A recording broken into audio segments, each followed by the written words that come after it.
I'm joined by none other than Dom Loss on this busy, busy Wednesday.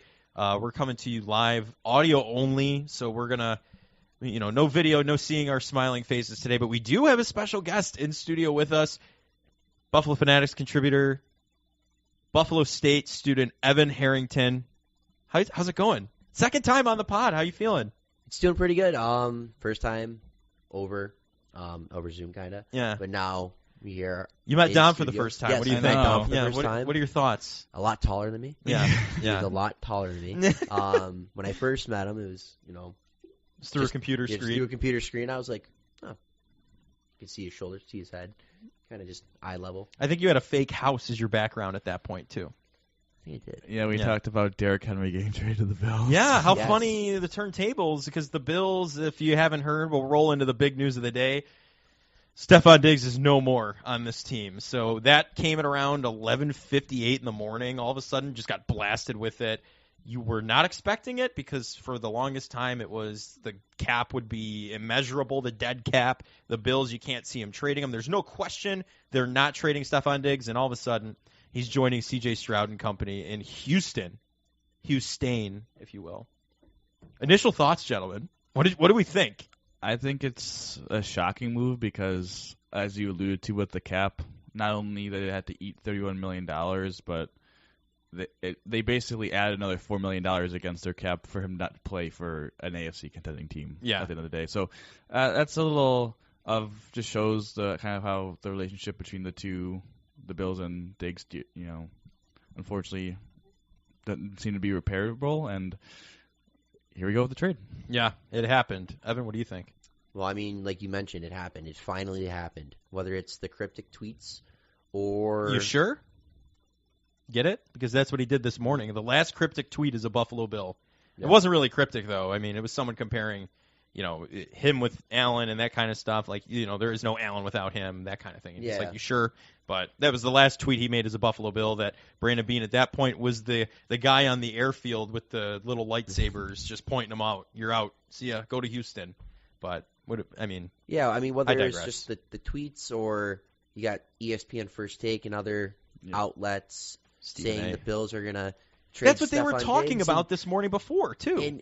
And they've been talking about it for months. Even it's been a yearly conversation at this point with the Bills over the last 2 years. When is Stefon Diggs going to get removed from the red, white, and blue? But here it is. He's still in red, white, and blue, except... Oh, that is true. Dark. Yeah. He's actually the American flag colors. I do think it's interesting. I think I definitely have some egg on my face because I was one of the people who are like, there's no way they would trade him because it just doesn't make sense cap-wise. Like, you're not...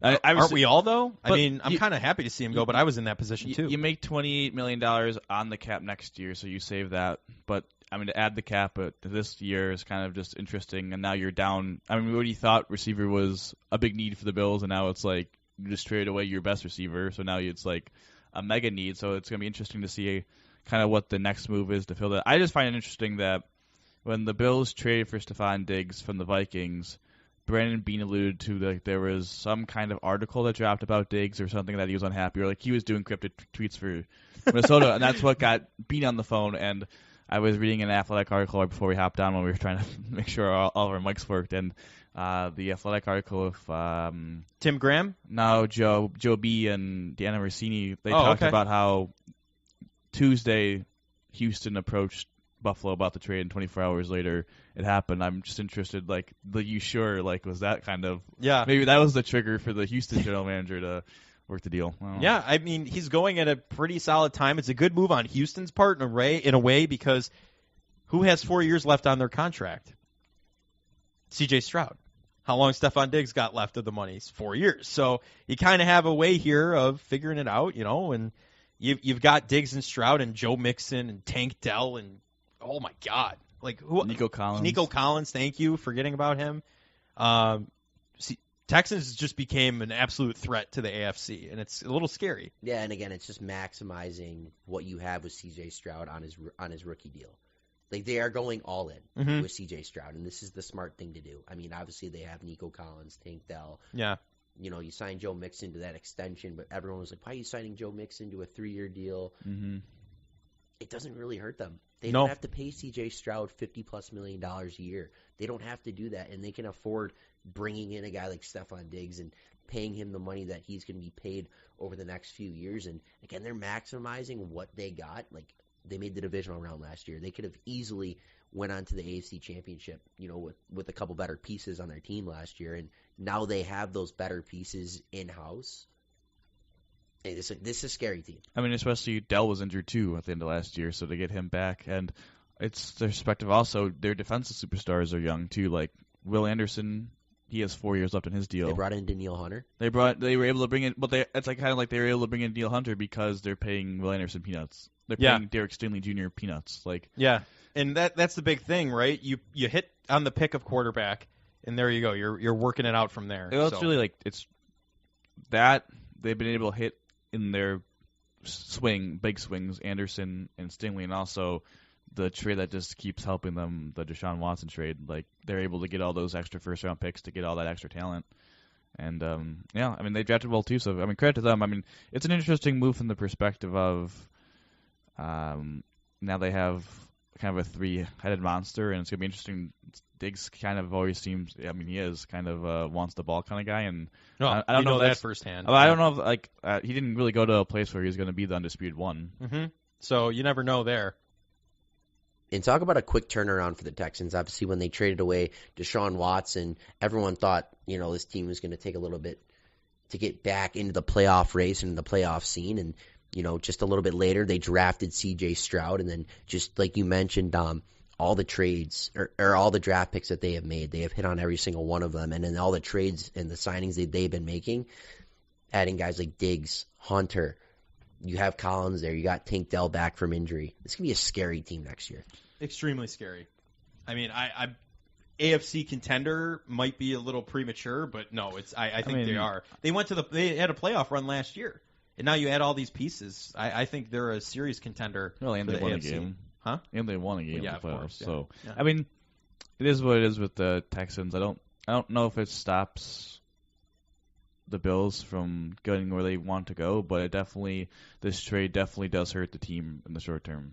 100%, because now you have Curtis Samuel and Khalil Shakir and Justin Shorter, who's unproven, and that's your wide receiver room. Matt Collins, sorry, Matt Collins. How can I forget? What was surprising me today? When I was scrolling through social media and a lot of these pages were posting, these are the Bills' top 3 receivers at the moment, I go, all right, Khalil Shakir, Curtis Samuel, Matt Collins. It made me actually realize, we are very thin at wide receiver right now, seeing Matt Collins as the team's number 3. Mm-hmm. Yeah, and the wide receiver train went from Thomas the Tank Engine to a bullet train, so that's where we're at now. I think there's obviously a move to be made for the wide receiver position, and now I guess that's kind of like the segue is, what specific move is that? Like, you could go, I would say one of 3 ways. Either you just take one at 28, stay with the conservative route, maybe even trade back if you don't really love and whatever.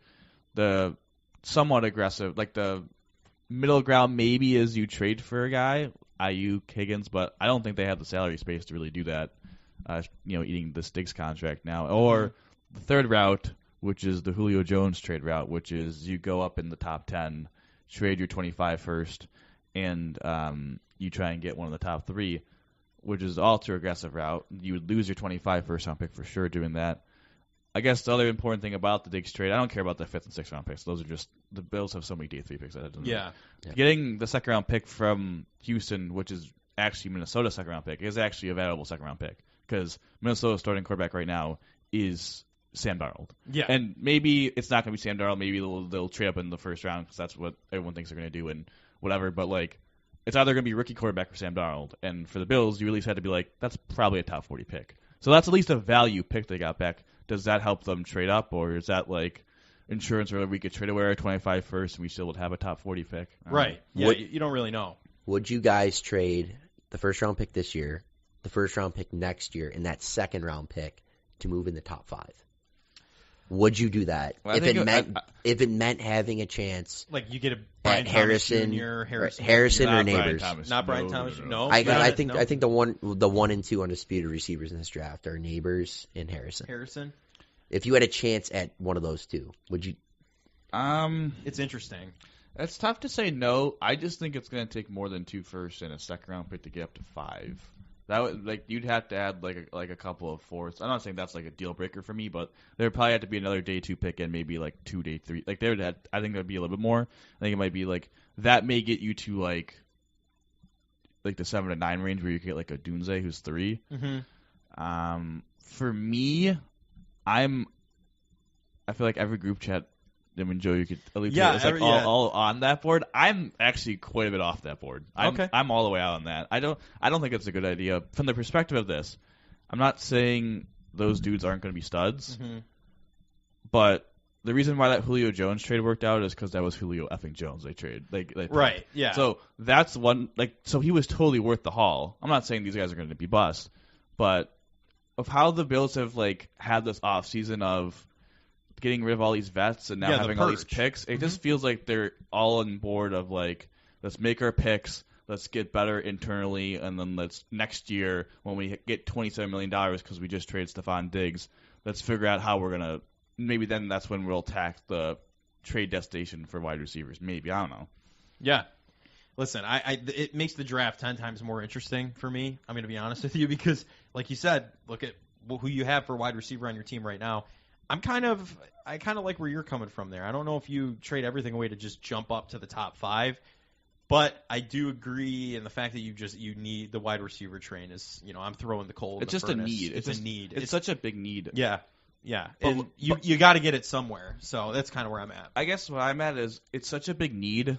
So you could justify it. Mm-hmm. But all their moves have strictly been we're going to cut all these players. We're going to trade Stefon Diggs because we're going to try and clean up our salary cap for 2025. But also in the same offseason, we're going to trade away our 25 first-round pick and a bunch of other later picks to then move up. That just seems seems interesting. It doesn't seem like it's that's part that. It seems like 2 plans going at once colliding with each other. Yeah, that seems like 2 separate ideas. What are your thoughts on it? Well, yeah. So my thoughts on it are obviously you don't want to just give up the entire house to go after one guy, but at the same time, these last 3 to 4 years, there's been a lot of young studs in the draft. Whether it's a Justin Jefferson, a Jamar Chase, a Jalen Waddle, Devontae Smith, etc. There's been a lot of receivers taken in the top 10, top 15 that have just came out and been studs right away in the NFL. And I feel like the Bills have not been on that train. The Bills also really have never drafted a receiver in the second round or higher outside of Zay Jones in 2017. Obviously, we drafted Dalton Kincaid last year, and look at what happened with that. Yeah. I mean, he's a premier pass catcher on this team and will be in the league for a long time. Maybe the Bills roll the dice a little bit and try to get one of those premier wide receivers, not only on a 5-year rookie deal with the 5th-year extension, but early and young to pair with Josh and Dalton for a long time here. Yeah, that could be interesting. And I guess my question would be this then. Would you rather trade all that capital and get Marvin Harrison Jr., or would you rather the Bills kind of stay at 28 and get just thinking of a rookie like Jordan Addison, a guy that had 800 yards, had a very productive rookie season. Would you rather have that scenario or scenario A with they get the stud but they give up a lot, or scenario B where they stay in the 20, maybe they do the 4th round pick trade up that they love doing and get to 25 or whatever, but they get kind of like a Jordan Addison, a solid rookie contributor, maybe not elite but solid. Yeah, so when thinking about that, to me, when you give up a lot to get the guy that you want and the guy that will help benefit you down the line, I don't really ever look at the picks that you give up because you got the guy, you got your guy, you got an X factor type player. So when that trade and pick is made in a year or two, you're not going to be looking at but we gave up 2 first-round picks for the guy. If we got a guy like that and he ended up just being an average mid-first-round receiver, then yeah, you would probably look at the picks. But if you're going after a guy like Harrison or Neighbors that is a legit game changer, that can be that alpha number 1 down the line, or if not in his rookie season, I think giving up those extra picks could be worth it. But I do agree with what you're saying that, a guy like Jordan Addison that was drafted, in, 23rd overall? 22nd. Later first round. Yeah, 22nd overall later in the first, and he almost had 1,000 yards as a number 2. I'm fine with that as well. Yeah. Well, I also would say getting someone that's the high end, right? Like, Yeah, you could very the, easily get Quentin Johnston, who sucked, or you're definitely on Zay the upside Flowers, of who it. was pretty solid too. So he's a number one receiver now. I'm just saying solid. I'll just say solid. Like Jordan Addison may be a little high end, but like just a solid receiver, solid contributor to the team. Yeah, I can see both sides. Truthfully, a lot of people are kind of on the bandwagon of, hey, let's sell the house and go get our guy. But to me, the wide receiver class is so deep this draft class, and I don't know if you do need to sell the entire house to get a guy. You have like Xavier Legette, right? Like he's a legit wide receiver who could come in and contribute, and you could get him at pick 28. You know what I'm saying? Yeah. Like I think there are options to the point where I think you need depth too on these picks, like to go pick. If you sell the house for the number one guy, you're Harrison Jr. right at the top. I mean, you got Harrison Jr., Khalil Shakir, Mac Hollins, and Curtis Samuel. And honestly, who's to say after June 1st when we get $10 more million cap space after Tre'Davious White clears? Mm-hmm. Who says Bean doesn't try to be aggressive and maybe go after an Ayuk or a T. Higgins? Like once you said that earlier. money clears up, you might be able to get past the first year of Diggs' dead cap hit before it Again, lessens. I'm not going to pretend to be a financial expert in any of that stuff, but I agree from your perspective. It's like, for me, I think the best route for the Bills to go is to make the Stefon Diggs 2.0 trade, which is to trade maybe that pick. I would prefer. I don't know. It's interesting. Like I think I'm on the Ayuk train.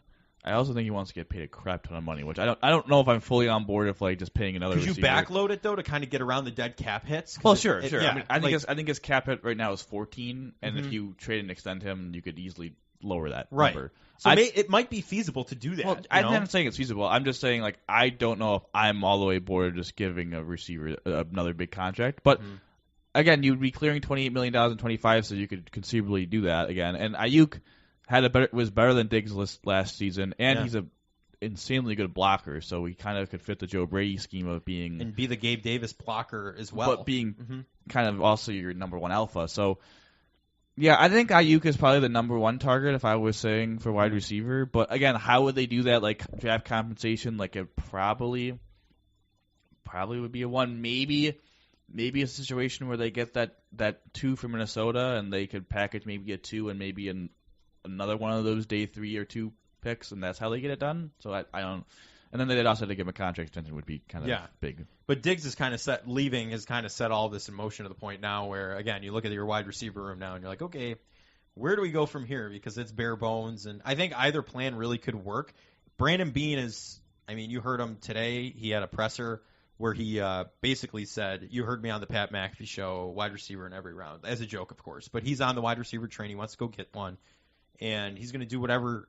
I trust in him after all these years of doing what he's done to put the team in the best position to play football starting in September. You heard him say that a lot today. And you're going to hear from him in this episode here. We're going to play a little clip for you towards the end, his message to Bills Mafia. But I trust in Bean at this point to kind of do what's best for the team. I'm going to be honest. I will say this, though. They would not have made this. So, like, I guess there's the mega trade up. There's really 4 scenarios they could do. The mega trade up for one of the top 3. The halfway trade up to get Brian Thomas, the kind of stay and select or trade. And for me, there's no way Bean didn't make this move without being completely confident that he could pull off and be successful for this team with one of those 4 paths. Exactly. Yeah. He wouldn't put the team in a position to fail. Which one of those he's going to pick? I don't know. It's kind of ask the Magic 8 Ball at this point and figure it out. But I mean, what are your thoughts on that? Well, I mean, this is always going back to like how the Chiefs handled the whole Tyreek Hill situation. They trade away their star wide receiver. They bring in a guy. They got a little more compensation. Yeah, though, than the Bills they did get a little more sure. compensation. Mind you, Hill's a little bit younger, and it's Tyreek Hill we're talking about. He's a hyper athlete. Most explosive athlete to maybe ever play the game of football outside of Bo Jackson and Deion Sanders. But obviously, the Chiefs got rid of Tyreek Hill, which was Mahomes' number one target outside of Kelsey. They brought in a guy like Smith-Schuster. The Bills brought in a guy like Curtis Samuel, who are kind of comparable to Smith-Schuster. He creates separation, and he's fast. In a little bit. Yeah. Maybe the Bills try to go get another guy like that. Mm-hmm. Hopefully his pair knee up doesn't with him. explode like Smith-Schuster's, but The Bills need to find, I guess in that scenario, the Bills need to find their Rashee Rice. Like they need to find their, because it's not Shakir. Like Shakir's a good player. Shakir, I'm trying to think of a like he's a comparison. He's like a 2.5. Like Kincaid. He'll be in the slot. He'll do some good things, but he's not your guaranteed number 2 receiver. But I think that's a good point with the Hill thing is like they were able to kind of replace Hill by getting, Smith-Schuster and then also getting eventually Rashee Rice. Now, tough thing about that is they thought they were going to do that with Sky Moore or Kadarius Toney, and they whiffed on those. So hopefully the Bills don't whiff on, like, they could hit at least on their first attempt at trying to get that young guy, but the Bills need to find the Rashee Rice. If they could do that, if Kincaid can continue to be what he is, and Dawson Knox can kind of have a bounce-back year. After his wrist surgery, if he comes back to kind of be a pass catcher like he was. With a solid offensive line, obviously with Mitch Morris not being there, we'll see. Yeah. And then also Josh in the run game, like, it's still a formidable offense, but they need to get another piece on the outside, maybe even two, as you alluded to, Evan. And that's one thing, too. You mentioned the run game. Joe Brady likes to use running backs in the passing game. We saw that, the emergence of James Cook. If only he could catch the ball towards the end of the season. I mean, that was the only thing there. But those are receiver options as well. So you don't run out of your receiver room necessarily after you're out of receivers. And that's the one thing I think a lot of Bills fans and Bills Twitter and even some Bills media are kind of just overlooking is that, yes, right now our wide receiver core is a little depleted, and there does need to be a guy or two added to fill out this wide receiver room, but Brandon Beane's done a good job over the last 2 to 3 years adding guys to complement that wide receiver room, and he just doesn't call those guys tight ends or running backs. He just calls it a pass-catching room, and that's what Dalton Kincaid and Dawson Knox and James Cook have become. I mean, James Cook is not just your average running back out of the backfield. He was a deep threat in college. Right. He wasn't Devin Singletary in the 2021 playoffs where, he loaded up on a couple receptions, was like third or fourth on the team receptions that year, but Devin Singletary wasn't a dynamic player after the catch. No. James Cook is. We've seen James Cook take balls to the house. We've seen James Cook be a downfield threat as a pass catcher. We know what Dalton Kincaid can do, and that was just his first year. The Bills have a plan with Kincaid and Cook and even Knox and whatever else players they're going to add. Right. They restructured Knox or reworked Knox, so there's something there, In the Bills, a lot of people are saying, well, Josh Allen's going to be throwing to just Walmart employees now. Or they're using that term. He still has guys. He still has the Dalton Kincaids, the Knoxes, the James Cook. Like, these are and very Curtis good Samuel players. And all those guys are actually somewhat decent. So and they were still a productive offense even when Diggs wasn't getting the numbers. Now, they were better. You can argue they were better. His passer rating is better. I do have to say, I think to get play devil's advocate with that is that having Diggs out there versus not having Diggs out there is a big difference. So at least him having out there was a big thing. And his route running ability alone makes it a big difference. As I always say, if Josh hits Diggs on that 90-yard touchdown, should have been against the Dolphins. We're looking at like that second half for Stefon a lot. Like there's a couple of missed deep balls, and if they connect on those, like the yardage and the touchdowns are like way different. We're not talking about that. So it's gonna be like Tage Thompson at the end of the year here. Right. Yeah. Yes. Exactly. But I think for the Bills, it's all about, again, just they've already. I mean, they had to have already known what path they didn't have. Listen, the Bills don't play a meaningful game until 5 months from now. They have plenty of time to put a team together that's field ready for September. You have all of training camp, everything, and now you don't have to worry about a guy not showing up for OTAs or training camp. True. So that'll be nice. That'll be nice because that's all the news was when that happened. So. Listen, he's going to have his fun in Houston for a couple of years, it sounds like, and then he's going to get frustrated when there's no playoff end result, right? And he's going to be off to another team for his last season, and then he's going to retire. Has Stefon Diggs made any comments yet about the trade? No. What do you guys think he's going to say? Do you think he's going to go on? He might have said something like, or no, he didn't. That was an old tweet. Thank you, Bills Mafia, or something like that. But business going to stand on business. He'll probably say, "What's up, brother?" I guarantee he'll say that. Probably something cryptic. I mean, it is kind of what it is. It's listen, it was a good chapter in Bill's history of him. Obviously, he broke. He was the top 4 receiving receptions of all time. He's top 4 in a lot of categories. Actually, he's number 4. Where do you guys think Stefon Diggs ranks amongst Bills receivers all time?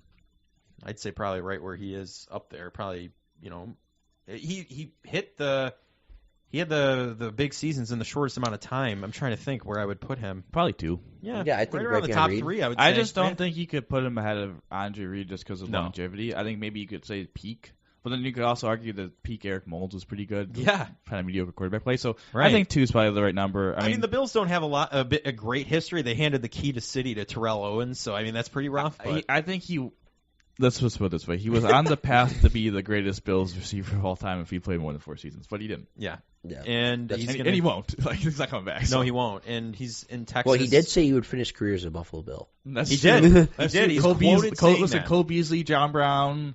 Cole Beasley threw out a tweet right away. Come on my fishing boat or something like that. Let's They all fish. came back to Buffalo. Did so you guys see who Isaiah knows? McKenzie's Instagram?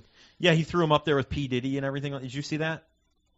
No. Yeah, it's a whole We thing. still have no idea how. Just random side note. Like, we still have no idea how Isaiah McKenzie got kicked out of the Colts. That's what I'm wondering. Maybe he was too much of a Bills homer because he kept tweeting out Bills fan stuff. Remember? But I don't know. I mean, that's right now with the way the Diggs situation worked out. Like you said, there are 4 avenues to go. I trust in the front office to find the best. This is probably the easiest thing to say. Okay, Who is the Bills wide receiver? I should. Yeah. right now, Who's the Bills? No. What I would September whatever the first game. Who's the first? wide Ayuk. receiver? Who you got?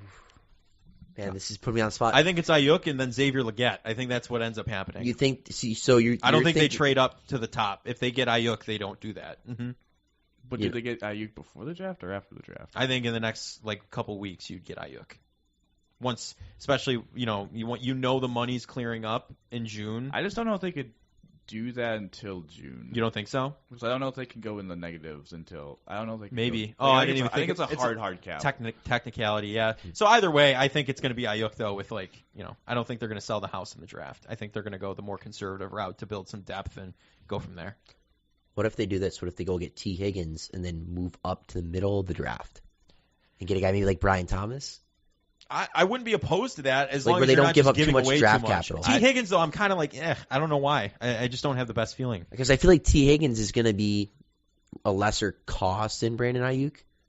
But Brandon Ayuk, I think you're going to get a better product. Well, I know that's what I'm saying. I feel like it's going to be a lot harder to get Ayuk in Buffalo. Yeah, he clearly he said he tweets at Mike Tomlin. He clearly wants to go to the Sabres, so you might have to convince him. You mean the Or Steelers? Steelers. Gosh, Hey, wait, people you wanna gotta play be for the kidding me Sabres? right now. Yeah. Wild. Oh. Wild. The star player wants to leave the market. I think if T isn't under. No, I'm sorry. He's under the franchise tag, right? Yes. So I don't know. They'd have to extend him They have too. to so figure it out. It's, Yeah. It was similar to the Ayuk thing, and his price I think would be. I don't know. I think his price would probably be late first round pick. So would Ayuk be late first round pick? Probably. So That's Brandon Ayuk's, or not Brandon Ayuk. That's Isaiah McKenzie. Isaiah McKenzie's Instagram post. He's got P. Diddy, yeah, that's Usher, weird. and That's weird. Diggs at a pool. That's a So weird guy. yeah, that if we had video, you'd be seeing it too. It's a little goofy, but Isaiah McKenzie's starting the cryptic. Like, what's the Instagram post. backstory behind? I'm not going to get into it. No idea. I don't even No wanna know. idea. It's the weirdest thing that could possibly be. And everyone's like, they got beef? Yeah. Like, I don't know. No, but the number one receiver will be Dalton Kincaid. I would I love don't that. think- I love it. I It's going to be honestly- the next. It's copycat league. It's going to be the next Kansas City Chiefs, man. bold- That's all I'm bold- saying. here's my bold prediction. Okay. 5.5 months away from the NFL season. Okay. The top 2 pass catchers in the Buffalo Bills next year. I agree with Dom here. Dalton Kincaid and number 2 James Cook. Reception wise, not yardage See, wise. I don't know if I'm. Recep- If only James Cook can catch, I would be on you with Reception that. wise. Yeah. I don't know if I'm. See, I just I don't know what the Bills are going to do I at wide think with the receiver yet. Bills- That's the thing. If we got Ayuk, I'd say he would be number 1. Right. true. Yeah. If I was the Bills, I would really see what Ayuk is and how would I figure that contract. Like he'd be the number 1 option. I think my number 2 option is to do what they did in 2021 with the double edge rusher. I would go double wide receiver. Oh, okay. What I would do, honest to God, I would go 28. I would trade back, pick up a 3rd round pick, pick whatever receiver you like, 60 or are they 60? It's I think they're 60. somewhere. It's in the early 60s. Pick whoever receiver you like, and then pick Javon Baker, the wide receiver at UCF, because that worked out pretty well last time with Yeah. Davis. So Yeah. I would go double wide receiver and go completely all youth. Well, listen, the wide receiver train again went from Thomas the Tank Engine to a bullet train, so I'm all So for that. I think it's going to be Kincaid wide receiver 1. I think Curtis Samuels is going to be number 2, and then whoever the best rookie out of the 2 they draft is going to be 3. I like it. And again, that depends on do they bring in a Brandon Ayuk or what's his name, T. Higgins? T. Higgins. From that? I just don't think there's another like. There's not another big name out there. I don't even know who they would be able to like. I was thinking like maybe they draft someone and then maybe they sign someone to like a cheaper deal but like Tyler Boyd seems like he wants to be a Steeler. So. Yeah. I mean, why does everyone want to be a Steeler? Because Russell Wilson's well, there? He's from Pittsburgh. Steelers country, let's smelt. That's what it is. He now. went to Pittsburgh, so I think that's why. Mm-hmm. These are the most exciting times, though, draft-wise. Well, now that the Bills actually have like a huge need, like wide receiver was just a want before with Diggs, right? You needed one, but you didn't have to go up into the top 5 picks or anything like that to go get one. Here's my thing. They always had a future need of finding who's going to be the Stefon Diggs replacement, especially because you and I both talked about this. Like, they didn't touch his contract this offseason. So like, there was potential where they just straight up cut him next offseason. We knew that something might have been brewing. They had to figure out a wide receiver one event like for 2025 and beyond. Mm-hmm. I just didn't think we had to talk about 2024 and beyond. Yeah. So, I think that's interesting. It's just again, Rashid Rice. I think they need to find their Rashid Rice because it's similar to the Tyreek Hill thing. The thing I'll say about the Tyreek Hill thing is Tyreek Hill got traded before he got paid. He did. So I think that and he got more capital in return. Well, doing that, because he was younger, he's a better player, and he was an ascending player too. Diggs is kind of a descending player, but maybe in the right system he won't be. You never know. He could explode on the Texans. We have no idea. I think he could still be a 1,000-yard receiver. I just don't think he's gonna be top 5. Yeah, and like you said, he's going there, and he might not even be the number 1 receiver. So we don't know how that'll fall out. We might see some cryptic tweets from Houston. I'll be looking forward to that. Houston, we have a problem. Houston. We have a problem. We've been chatting about that all show. It's the big breaking news of the day. Dom's got something for us today, though. We're going to try something out here. He's going to let a steamer out, a nice hot take on the listeners, on Evan Harrington and I, and we are going to respond. It's a new segment we're going to try and do towards the end of some shows here. And even if we get some more guests in here, we'll see, who can do it. And Dom, take it away. What do we call this? I don't know. Hot Take Central? Something like that? Hot Take Central. That's a group chat name. Yeah, we're trying to think of something fun to do. We had the Would You Rather for the longest time. Yeah, we got to think of a game to end the show. That's something fun. like that. So I had 2 that I was thinking about. Oh God. One was how I thought it was so stupid that recently that Jay Williams talked about Caitlin Clark not being considered the greatest women's college basketball player of all time. Are you kidding me? Because she hasn't won a championship maybe yet because she could still win. But I think that's not really a hot take. I think that's kind of everyone clown on him. But I don't know if this is a hot take. It's just kind of, I think it's more catered toward me because I was a tennis player at one point in my career. But I find tennis to be a lot more watchable than golf. I don't think that's a hot take. Really? Listen, golf is it's baseball, right? I don't like to sit down and watch a 4-hour baseball game. Now the new rules, the first game in the Seoul series was like 4 hours. It didn't fix anything, but I did not expect this. No, tennis. My aunt's a tennis player, so I've been around. Oh, okay. Yeah, so it's a little more high energy, if you will. Like there's a lot more action happening in front of you constantly. Where golf, it's just the whispering commentator like this. He walks up to the green, and it's just like I don't know. I would fall asleep watching golf late at night. With golf is I do every once in a while enjoy watching the final round of right, and even like Oak Hill last year, it was local. Like I was tuned into that. I was interested. Sure, like a major or whatever. But I was always kind of like the casual tennis guy, where every but you played tennis. Yeah, but every couple months, there's the majors every couple months, and I would really tune in for those 2 weeks because that was cool. Now I've started to tune into the other like they're called Master 1000 tournaments, which is a tier below the majors. Yeah, I've really started to tune into those, and I don't know. I just I've really enjoyed it. Obviously, I was a tennis player, so I have some kind of bias. Yeah. A little bias, but it's also the perspective of this. Tennis has done a fantastic job in really 2 categories. Mm-hmm. One, the challenge system has always the technology. Now they don't even have line umpires; they have like a camera, or they have a a machine computer or some kind? that says out or whatever. They've mastered that. So they've mastered the challenges, so you don't get crappy calls or whatever. Yeah, you don't have to worry about throwing the flag. You don't have to worry about that ball is in, but they called it out, and now it's that's human error. There's no human error really involved anymore, other than the occasional umpire blow. And 2, the serve clock, kind of with the pitch clock of baseball, you constantly you have to go constantly getting action. Yeah, and if golf So in tennis, it's 25, 30 seconds you have to serve after every point or whatever. And if golf, you'll you need a guy like Happy Gilmore to revitalize and golf. But that's what you need. Yeah. The new movie, they weren't lying in the movie. New movie's coming out though for that. Happy Gilmore too, and he's also there's going to be a series. Will Ferrell's doing a golf series like Talladega Nights. but golf style, and Happy Gilmore's going to make a cameo. That's nice. Yeah, But that'll be good. what? Are we gonna get a Happy Gilmore multi-universe? Yes. Oh my God. Happy Gilmore cinematic that- universe. Not the MCU anymore, just the HGCU. Yeah. Yeah. Yeah, cinematic. Yeah. Yeah. Fantasy, I'm but- so. What down for are that. your thoughts on tennis? What do you got? So I'm gonna agree with you, Dom. I think tennis is a lot more exciting to watch than golf but it's to me, I like playing golf more than tennis. I never played tennis. Okay. I play golf occasionally with buddies. Mm-hmm. To me, golf is a sport that your grandpa or uncle is watching on Thanksgiving before the football game's on. It's just on TV. And he's just sitting there in his reclining chair and just watching it. Yeah. And everyone else is gathering around in the kitchen and by the island. But there's then the few that are just in the living room with they're golf. like, Yeah. oh, like, oh, what's going on here? What's going on? And you're like, oh, he's still setting up his shot. Mm-hmm. He's still on hole one. Mm-hmm. Yeah. I'm like, oh, he's only taking three. Oh, it's in the rough. It's been like an hour, and you're like, oh, he's still going. Mm-hmm. But in tennis, it's a lot Quicker back and forth. And pace. quick It's a and lot forth. more entertaining to watch on TV. And that's I'll go to a point.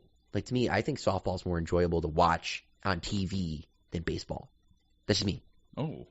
Because it's the ball's more in play. It In is. softball, there's more action True. going on in the Mhm. infield. Yeah. Now, in person, if you're asking would I watch a pro softball game or a pro baseball game, I'm gonna watch a pro baseball game. Absolutely. No, baseball's made for an in-person event, though. Yeah. You know what I mean? Like, that's kind of where it is. But you're absolutely But right. that's kind of softball. like they kind of tie. No, yeah, in no. my Do they point use of view. like minimum fly softballs? You're part of Buff State Athletics Yeah. crew. Is that what they use? Like to stop them from flying out all the time or stuff like that? What do you mean minimum fly? Like they have different types of softballs with different weights that prevent them from going certain distances, right? Kind of like with the baseball. They Yeah. just use, I don't know. Right. I Like, think they just use normal. just normal, just NCAA. regulation. Yeah. Okay. Yeah. But again, Just asking. like with tennis, they have the serve clock, and then in golf, like they'll pan to someone and they'll like do like that fake like, oh, I'm going to do the chip, and like, did he do it like 15 times before I shoot the shot? It's like, okay, like I just wasted 30 seconds of my life watching this guy like practice. The golf I like watching though is the match. That's good. See, but that's I like that. But they're all competition. mic'd up. They're all, it's different. It's personality. yeah. Like Mhm. Honestly, I would like to see that with pickleball.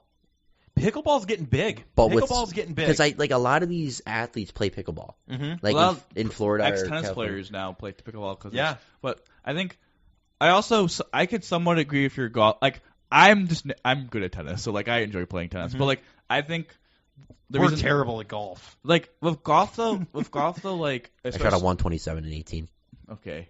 Whoa. Whoa. You should have seen us out there. But- We've gone golfing. but- before. Well, that's bad. Yeah, but living in Western New York, like playing tennis is like a 3-month sport. You 'Cause can't it really always do it. rains or it's always super cold. So there's like a 3-month window, and also like you have to play with someone that's like your equal, because if you play with someone who's not very good, it's not fun. And if you play with someone who just kicks your butt, like it's not fun. But like if golf, like I mean, You were teaching me tennis in your driveway Yeah. at one time. Remember no, that? I remember that. Mhm, Golf, yeah. like you could go to the dome. You could go to the dome we have and kind of golf inside, and then I'm not good at golf. But See, I've you could go to just a driving range with your buddies and swing and Yeah. fun. I mean, You'd be happy or to get putt more. putt, even putt putt. It's technically Oh, sure, putting, yeah. right? Like that's a whole different thing. And Yeah. I mean, that's where Happy Gilmore learned, right? That's how he learned to control. Everyone's tried to be Happy Gilmore at one point in their life. That's the only way I can drive successfully is if I charge up like that. I can't stand still. I know when I was golfing a couple weeks ago, or like 3-4 weeks ago, when the weather was super nice for like one day at the beginning of Yeah, March. when we got spring in the beginning yeah, of March. for like one, it was like March 5th or something. Mhm.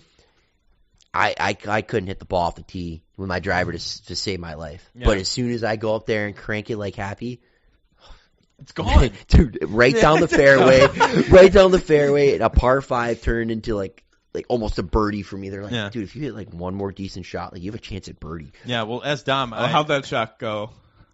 I was like maybe 3 over. well, you can ask Dom. My girlfriend went dumpster diving for me. Not really. Outside the back of a hotel, there was a golf tournament, and they all left their clubs just tied up in recycling bins. Your right? clubs are bad. You need to get actual They're clubs. woods from like 1945. Like they do like. Vintage. Dom has said a couple times, I've hit a couple good ones. He's like, wow, if you had a club from this century, it actually would have This gone somewhere. millennial. Yeah, right, exactly. So, listen, I agree.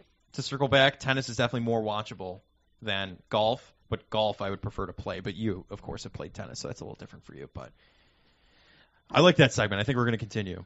We'll see how it goes. Any closing remarks from you, gentlemen, before we sign off?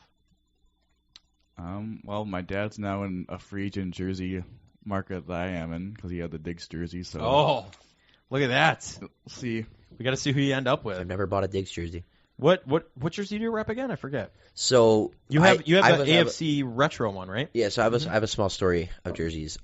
Every player that I bought in for the Bills outside of Josh Allen has been either traded or released.